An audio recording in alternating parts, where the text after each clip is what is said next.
Hello everyone. Today we will discuss the in-text questions of class 9th Science NCRT chapter 1, that is matter in our surroundings. So without wasting any time, let's begin. First in-text questions are at page number 3.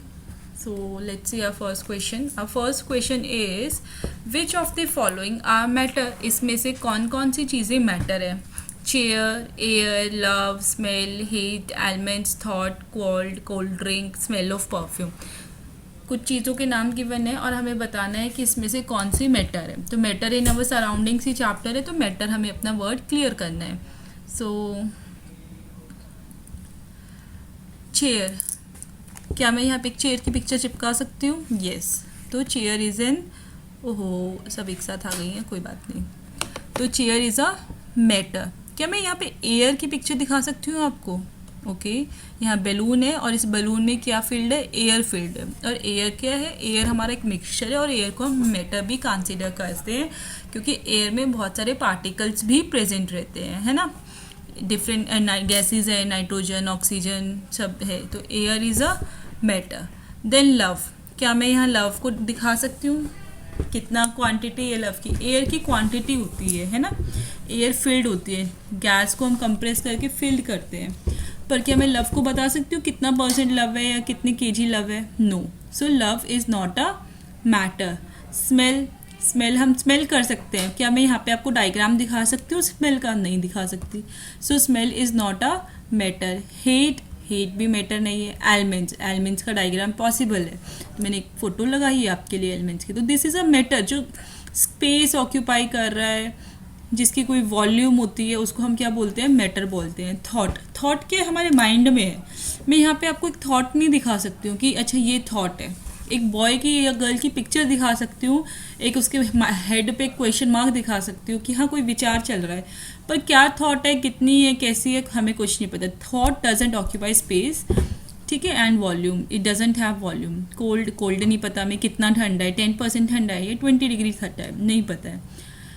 जो degrees होती है वो temperature की होती है, ना कि cold की होती है। Cold drink, cold drink is a matter. Smell of perfume, smell हमें नहीं पता कितनी है, कहाँ से आ रही है, तो smell is not a matter.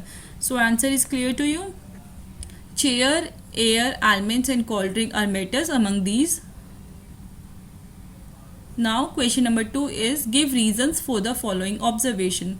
The smell of the hot sizzling food reaches you several meters away, but to get the smell from cold food you have to go close.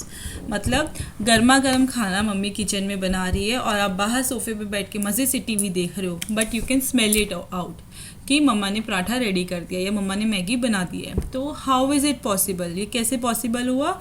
क्योंकि जो उसके अंदर काइनेटिक एनर्जी है, जो molecules हैं उनकी speed ज़्यादा है गर्म खाने की एयर के अंदर, ठीक है, और वो आपकी नोज़ तक ट्रैवल कर पा रही है।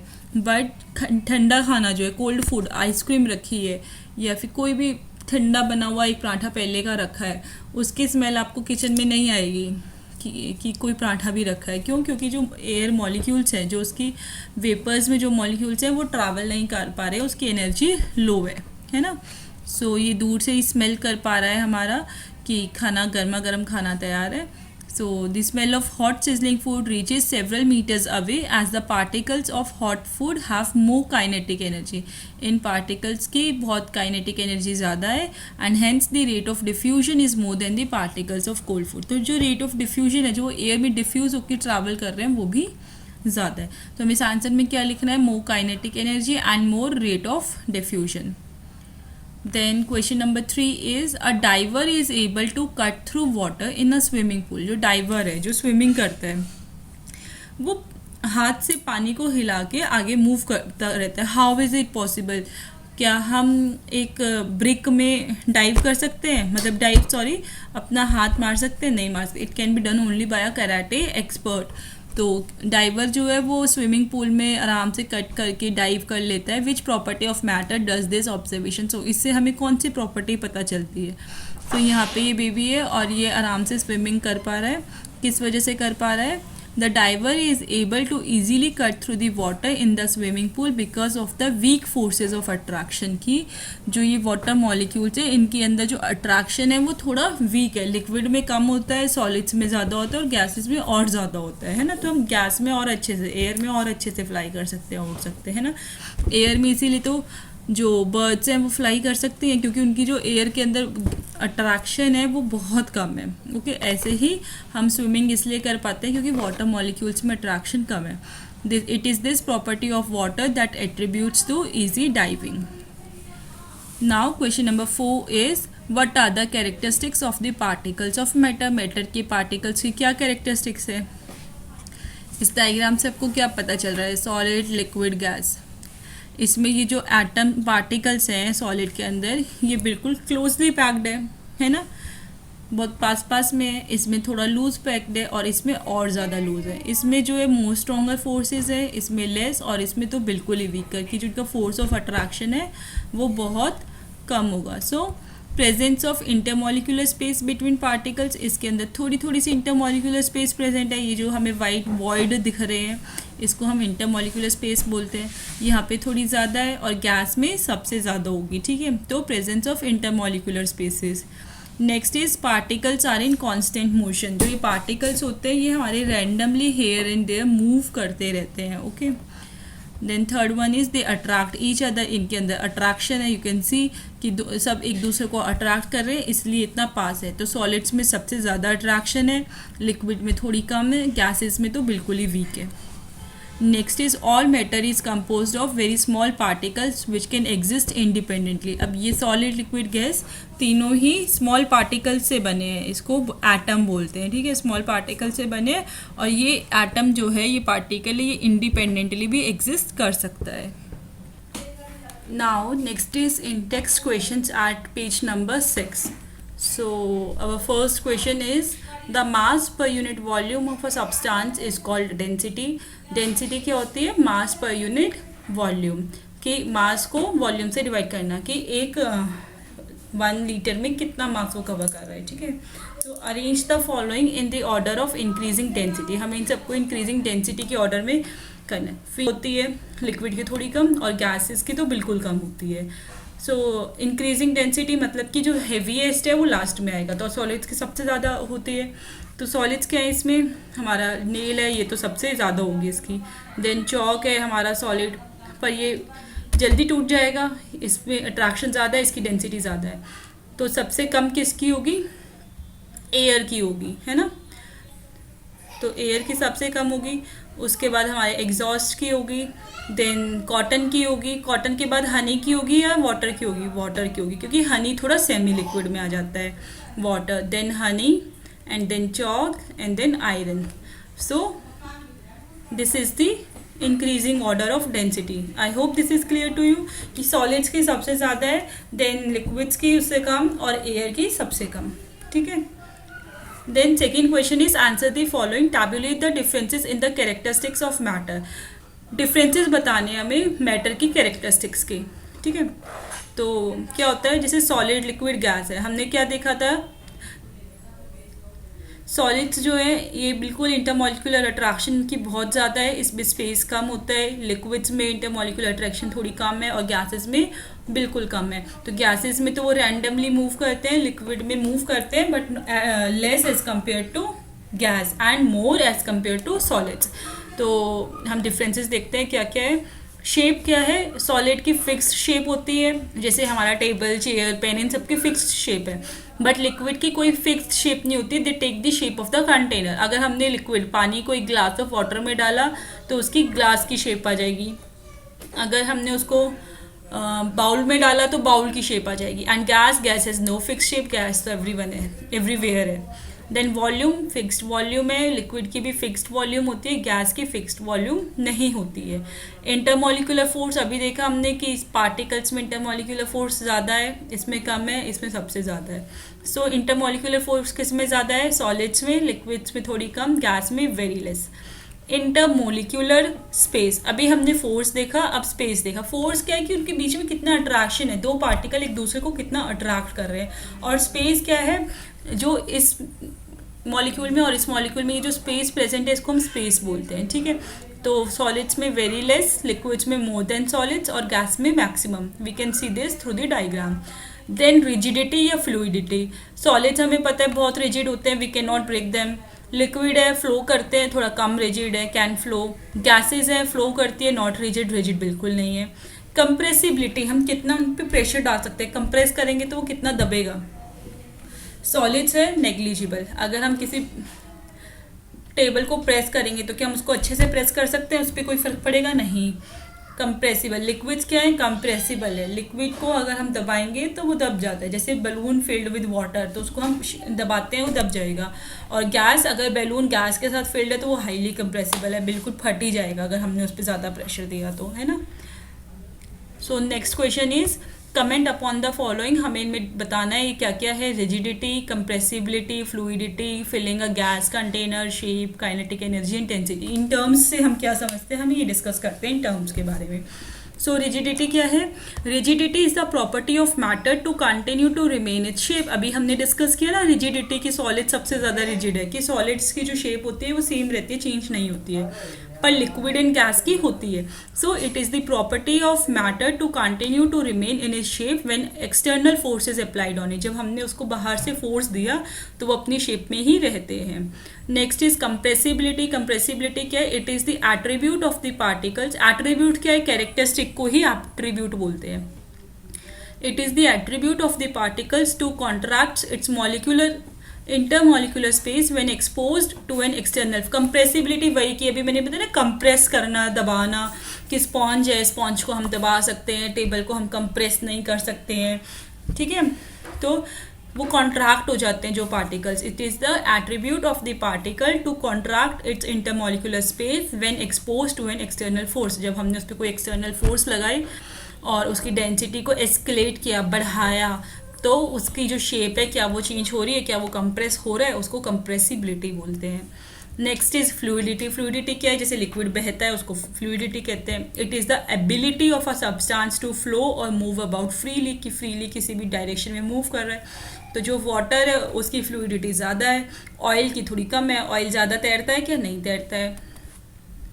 Then filling the gas container, एक गैस कंटेनर को कैसे फिल करते हैं। The particles in a container take it shape as they randomly vibrate in all possible directions. जब हम गैस कंटेनर को फिल करते हैं तो वो इक्वली डिस्ट्रीब्यूट हो रहती है पूरे कंटेनर में। क्यों, क्योंकि जो पार्टिकल्स है वो रैंडमली इधर उधर मूव करते हैं। Now next is shape. Shape क्या होता है, it is the definite structure of an object with an external boundary. मतलब कि जैसे टेबल की एक पर्टिकुलर शेप है, आपके स्कूल बैग की, हमारी ह्यूमन बॉडी की, एवरीथिंग हैज़ अ शेप। तो उसमें क्या होता है कि एक डेफिनाइट स्ट्रक्चर है और एक बाउंड्री होती है, एक्सटर्नल बाउंड्री, तो उसी को हम शेप बोल देते हैं, ठीक है। Next is kinetic energy. Kinetic energy के motion allow particles to possess energy. Motion मतलब कि मूविंग ऑब्जेक्ट्स जो है, मोशन है, मतलब जैसे लिक्विड में हमने देखा है छोटे छोटे पार्टिकल्स हैं, सॉलिड्स में भी पार्टिकल्स होते हैं, गैसेस में भी पार्टिकल्स होते हैं, तो वो randomly here and there move करते हैं। तो जो ये मोशन है, जो ये मूव करते हैं, इसमें क्या आती है, इसमें दे पोजेस काइनेटिक एनर्जी, ठीक है। और विच इज़ रेफर्ड, और जो एनर्जी होती है उसको हम काइनेटिक एनर्जी बोल देते हैं, मतलब मूविंग एनर्जी जो है। The increasing order of kinetic energy possessed by various states of matter are, हमने देखा कि किस में ज़्यादा मोशन होगा तो उसी की ज़्यादा काइनेटिक एनर्जी होगी। सॉलिड्स में हमें पता है कि दे मूव वेरी स्लोली, क्योंकि inter molecular forces of attraction बहुत ज़्यादा है उसमें, है ना। तो जो हमारे सॉलिड्स हैं उसमें सबसे कम काइनेटिक एनर्जी होती है, देन लिक्विड्स में थोड़ी ज़्यादा, एंड गैसेस में सबसे ज़्यादा। गैसेस के जो मॉलिक्यूल्स हैं वो बहुत दूर दूर हैं and they can randomly move here and there. और मैथमेटिकली क्या इक्वेशन है kinetic energy, it can be expressed as kinetic energy is equals to half mv², where m is the mass, mass क्या है, मास ऑफ एन ऑब्जेक्ट की वो कितना area cover कर रहा है, and v is the velocity of the particle. v क्या है, वेलोसिटी है, उसकी स्पीड है, ठीक है। Next is density. डेंसिटी क्या होती है, डेंसिटी हमने डिस्कस किया था mass upon volume, mass divided by volume, है ना। तो it is the mass of a unit volume of a substance. Unit volume मतलब कि जैसे कितना 3 kg है, मान लो mass 3 kg divided by volume क्या है 1 litre, unit volume 1 litre 1000 ml, ठीक है। तो is expressed as density is equals to mass upon volume, where d is the density and m is the mass and v is the volume of the substance. Density हम ये कह देंगे भारी कितना है कोई भी सब्सटेंस, डेंस कितना है ना, डेंसिटी उसकी कितनी है। Next is give reasons. A gas fills completely the vessel in which it is capped. ये एक क्यूबॉइड है, इसके अंदर हमने गैस फिल की है तो ये इसको कम्प्लीटली फिल कर देगा. ऐसा नहीं है कि ये कोने में पड़ी रहेगी गैस, है ना. ये इधर उधर जो हमारे मॉलिक्यूल्स हैं, हमने देखा था जो रैंडम मॉलिक्यूल्स हैं they can move here and there, तो ये इक्वली इधर उधर पूरे बॉक्स में डिस्ट्रीब्यूट हो जाएंगे किसी भी वेसल में, जिस भी वेसल में हम इनको डालेंगे गैस को. सो गैस फिल्स कम्प्लीटली, जो गैस है वो उसको कम्प्लीटली फुल कर देगी. समझ आया क्यों? क्योंकि इसके जो मॉलिक्यूल्स हैं ये रैंडमली इधर इधर मूव करेंगे इधर उधर and they will fill it completely. अगर कोई सॉलिड हम डालते हैं, अगर एक मान लो हमने इसमें पेपर डाल दिया या एक नेल का पीस डाल दिया, ठीक है, कील का, तो वो क्या पूरे बॉक्स को कवर कर लेगा? नहीं, वो एक जो सॉलिड है हमारे कोने में आके डल जाएगा, है ना. और लिक्विड भी एक लेवल तक आएगा, पर जो गैस है वो फुल्ली फिल्ड हो जाएगी एक वेसल के अंदर. ठीक है. नेक्स्ट फर्स्ट वन ही देखते हैं हमारा. There is a low force of attraction between gas particles. ये जो गैस पार्टिकल्स है इनके अंदर जो अट्रैक्शन है वो बहुत वीक है. Therefore they feel the particles in the filled vessel moves freely. वो फ्रीली मूव करते हैं and thus they fill the vessel completely. Okay. Next is a gas exerts pressure on the walls of the container.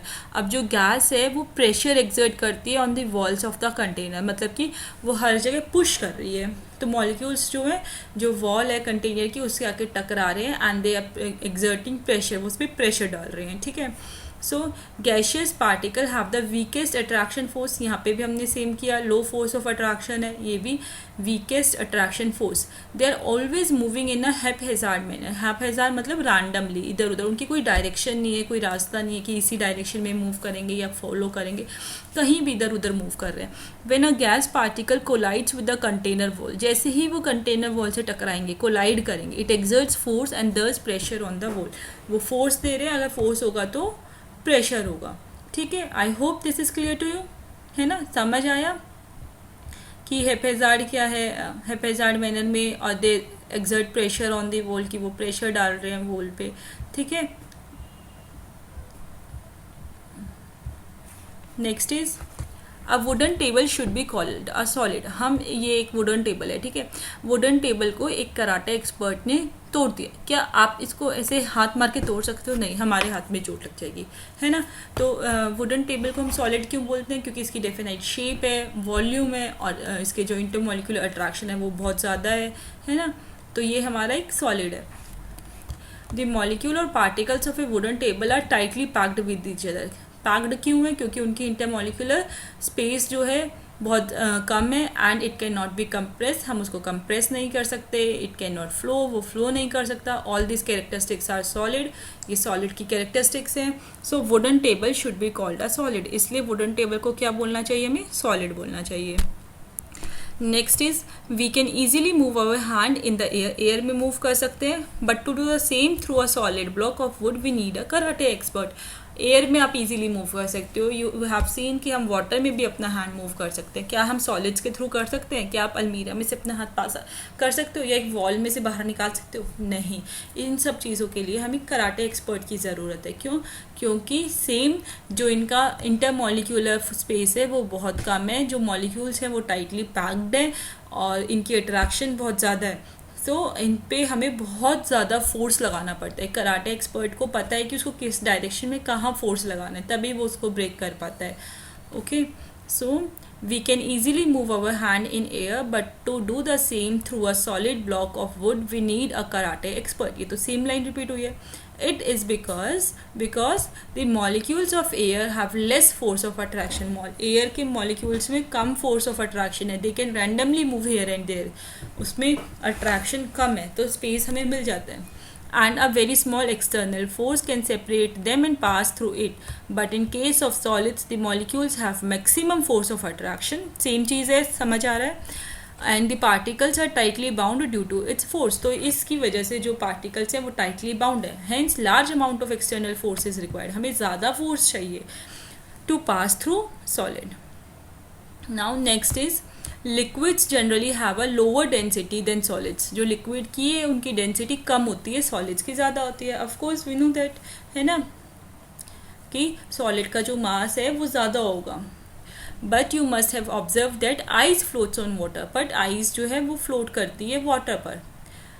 Y, अब ice भी solid है, nail भी solid है, तो ice को तो डिप हो जाना चाहिए था ना वाटर के अंदर, पर आइस फ्लोट क्यों करती है? चलो, अ substance floats if it is less dense, तब फ्लोट करेगा वो, हमें पता है जब वो लेस डेंस होगा, जैसे हमारा पेपर है उसकी डेंसिटी कम है तो वो फ्लोट करेगा। वुड है, वुड की डेंसिटी थोड़ी कम है, वो फ्लोट करेगी वाटर पर, है ना। Then other components in a particular mixture, कि कब फ्लो कर रहा है? A substance floats if it is less dense than other components in a particular mixture. अगर एक मिक्सचर में इसकी डेंसिटी कम है, मिक्सचर से कम है, तो वो फ्लोट करेगी। इस कंडीशन में क्या होगा कि जो आइस फ्लोट कर रही है, आइस की density is less than that of water, मतलब ice is approximately 9% less dense than liquid water. तो आइस भी हमारी वाटर से ही बनी है, पर आइस की डेंसिटी जो है वो कम है, ठीक है। In general the volume of a liquid, जो लिक्विड की वॉल्यूम होती है, is more than the volume of a solid, because liquid particles are more free to move resulting in more volume. ठीक है, हम क्या करते हैं? मास अपॉन वॉल्यूम करते हैं। अगर वॉल्यूम ज़्यादा होगी तो डेंसिटी कम हो जाएगी, है ना। Ice on the other hand has a maximum density of water eight 4 degree Celsius. 4 degree Celsius पे आइस की मैक्सिमम डेंसिटी होती है। Ice is lighter than water, ice जो है वाटर से हल्की है, इसलिए उसकी डेंसिटी कम है, and as a result it floats on water. हमें सिंपल आंसर लिखना है कि जो आइस की डेंसिटी है वो वाटर से कम है, ठीक है। Now in text questions at page number 9, question number 1 is convert the following temperature to Celsius scale. अब हमें सेल्सियस स्केल में कन्वर्ट करना है।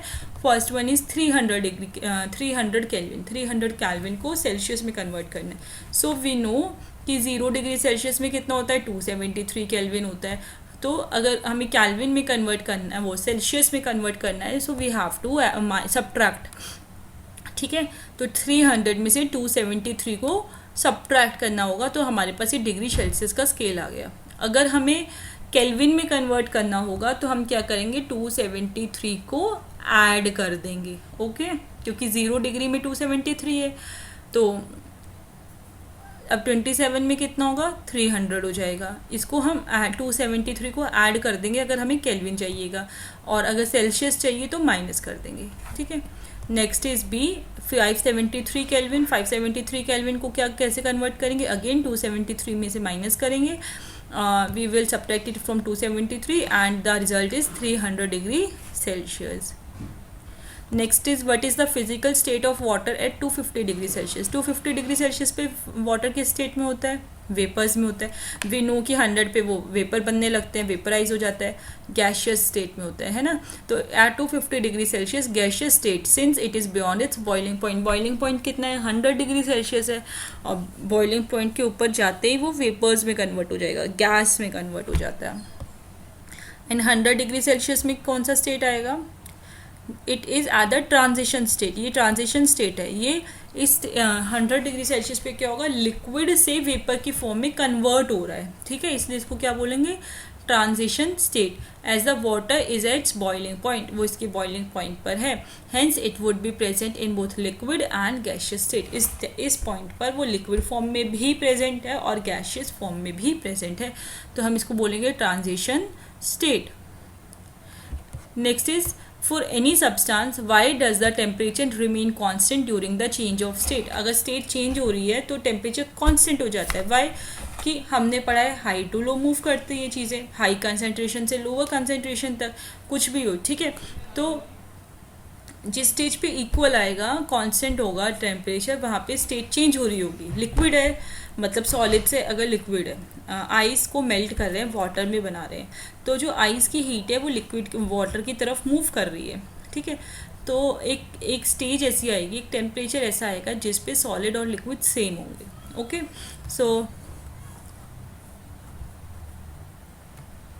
जैसे इस ग्राफ में हम देख सकते हैं, ये हीट सप्लाइड है, ये टेम्परेचर है, तो जो लेटेंट हीट ऑफ फ्यूजन है सॉलिड और लिक्विड की, यहाँ पे एक कांस्टेंट होगी। अगेन लिक्विड से गैस की फॉर्म में एक पॉइंट ऐसा आएगा कि जो लेटेंट हीट ऑफ वेपराइजेशन है वो सेम होगा दोनों का, ठीक है।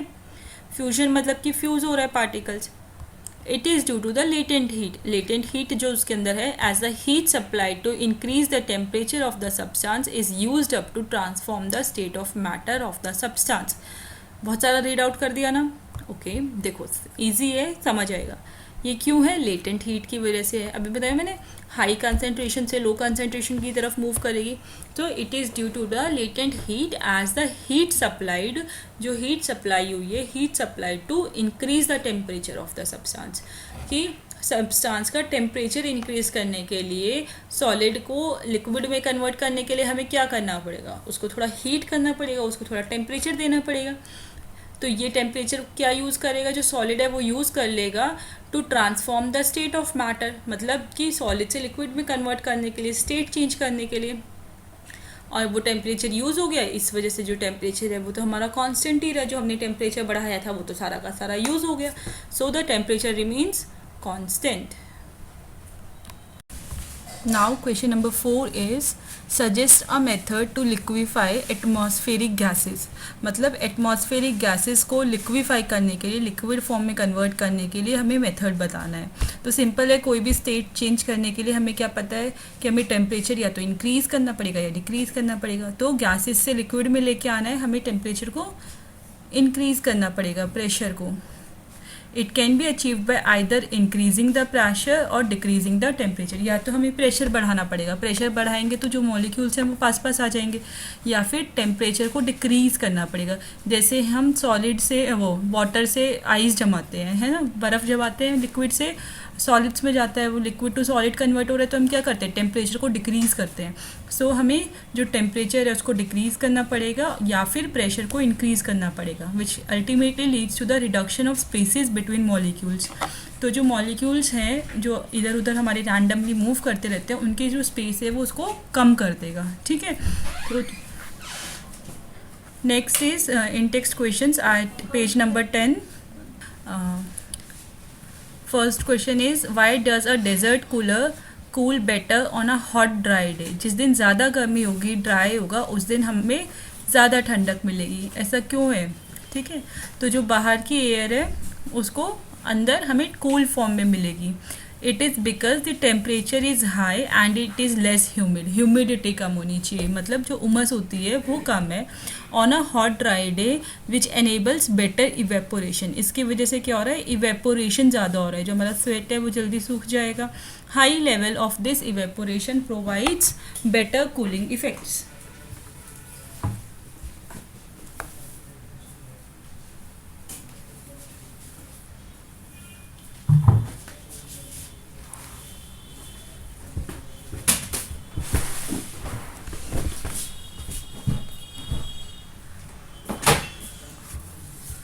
Y does a desert cooler cool better on a hot dry day. Hot dry day के दिन, हॉट भी है और ड्राई भी है, ठीक है, इस दिन जो हमारा कूलर है वो ज़्यादा ठंडा हमें क्यों करता है? क्योंकि जो हॉट डे है उस दिन इवेपोरेशन रेट ज़्यादा हो जाएगा। ठीक है, तो जितनी ज़्यादा इवेपोरेशन होगी उतनी ज़्यादा कूलिंग होगी। ओके, क्योंकि हमारी बॉडी से जो है हीट वो कम हो गई है। It is because the temperature is high and it is less humid on a hot dry day, which enables better evaporation, and high level of this evaporation provides better cooling effects. So normal answer हमें क्या लिखना है कि high rate of evaporation इस दिन होता है। ये हमारा main point है, high level of evaporation.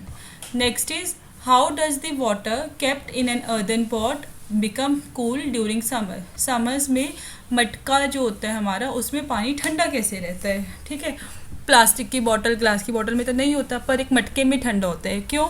Similar है इवेपोरेशन की वजह से। ठीक है, जो कूलिंग होगी हमारी वो इवेपोरेशन की वजह से होगी। जो हीट है, heat is use for evaporation from the remaining water. Water से जो हीट है वो इवेपोरेट हो जाएगी और हमारा पानी ठंडा हो जाएगा। ठीक है, सो an earthen pot is porous in nature and these tiny pores facilitate the penetration of water and hence their evaporation from the pot surface। और इन पोर्स की वजह से वो इवेपोरेशन पॉसिबल होता है।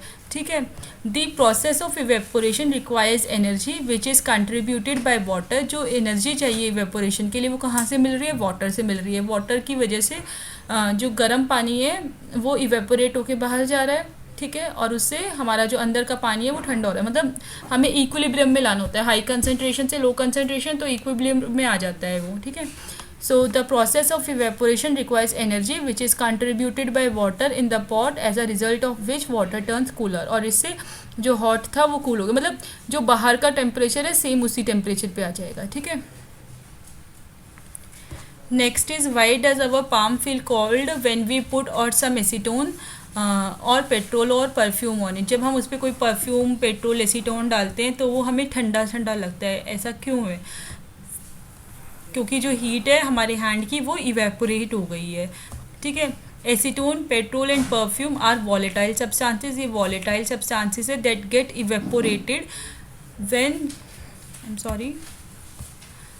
When they come in contact with air. जब वो air के कॉन्टैक्ट में आते हैं तो इवेपोरेट हो जाते हैं। जैसे हमने देखा होगा एसीटोन किसका एग्जाम्पल है? थिनर का एग्जाम्पल है, जो नेल पॉलिश रिमूव करने के लिए हम थिनर यूज़ करते हैं। अगर हम उसको ओपन छोड़ देंगे तो वो थोड़ी देर में पूरा गायब हो जाएगा, बॉटल हमारी खाली हो जाएगी। इवेपोरेट क्या हो गया? वो कहीं गायब नहीं हुआ है, वो इवेपोरेट हो गया, उसके वेपर्स बन के वो उड़ गया है, ठीक है। तो वो क्या है? वॉलेटाइल सब्सटेंस है। सो evaporation is facilitated as it uses energy from palm। उसने क्या किया? हमारे पाम से एनर्जी ली, हीट लिया, और इसकी वजह से इवेपोरेशन पॉसिबल हुआ। इवेपोरेशन के लिए क्या चाहिए? हीट चाहिए, थोड़ी एनर्जी चाहिए, है ना, वेपर्स बनाने के लिए। Energy from palm hands leaving a cooling effect on our palms. और अगर हमारी एनर्जी कम हुई है, हमारे हमारे हैंड से हीट थोड़ी ट्रांसफ़र हुई है, तो हमें कैसा लगेगा? ठंडा लगेगा, ठीक है। Next is why are we able to sip hot tea और milk faster from a saucer rather than a cup. ये कप है और ये एक सॉसर है, प्लेट जैसा ओपन है, तो इसमें हम कप में गर्म चाय पीने में थोड़ा टाइम लगेगा और सॉसर में थोड़ा इजीली पी सकेंगे। तो what is the reason behind it? इसमें क्या है कि जो सरफेस एरिया है वो बढ़ गया है हमारा, है ना। कप का जो सरफेस एरिया है वो थोड़ा कम है और सॉसर का जो है सरफेस एरिया ज़्यादा है। अगर सरफेस एरिया ज़्यादा होगा तो रेट ऑफ इवेपोरेशन भी ज़्यादा होगा और वो ठंडा जल्दी होगा। और ये क्या है? इसका सरफेस एरिया कम है तो इसका रेट ऑफ इवेपोरेशन क्या हो गया? कम हो गया, तो ये जल्दी कूल नहीं होएगा। सी है, tea in a saucer has larger surface area than in a cup. Cup से ज़्यादा सरफेस एरिया है। The rate of evaporation is faster. इसकी वजह से क्या हो गया? रेट ऑफ इवेपोरेशन फास्टर है with increased surface area. The cooling of tea in saucer takes place sooner than in a cup. इस वजह से क्या है कि सॉसर में जो कूलिंग है वो जल्दी हो जाएगी। Hence we are able to sip hot tea और milk faster from a saucer rather than a cup. इस वजह से हम सॉसर से बहुत जल्दी टी पी सकते हैं। तो सिंपल आंसर लिखना है, high surface area of saucer, इस वजह से हाई इवेपोरेशन रेट है और कूलिंग जल्दी हो गई है, ठीक है। Next is what type of clothes should we wear in summer. हमें समर्स में कैसे कपड़े पहनने चाहिए? वी नो जो डार्क कलर्स के क्लोथ्स होते हैं, अगर हीट है तो वो उसको एब्जॉर्ब कर लेगा, ब्लैक कलर है वो उसको एब्जॉर्ब कर लेगा। पर जो लाइट कलर्स होते हैं, वाइट है, येलो है, बहुत लाइट कलर्स, जो हम बोलते हैं समरी क्लोथ्स पहनने हैं, समर के क्लोथ्स हैं, तो वो लाइट कलर के होते हैं। वो क्या करते हैं? जो रिफ्लेक्ट रेज हमारी सन की पड़ रही है उसको रिफ्लेक्ट बैक कर देते हैं, रिफ्लेक्ट करते हैं, हीट को एब्जॉर्ब नहीं करते, तो हमें कम गर्मी लगती है। ऑल्सो जो कॉटन, इसमें कॉटन नहीं मेंशन है, कॉटन क्लोथ्स पहनने चाहिए। क्यों? क्योंकि वो जो हमारा स्वेट है उसको ज़्यादा एब्जॉर्ब कर लेते हैं, ठीक है।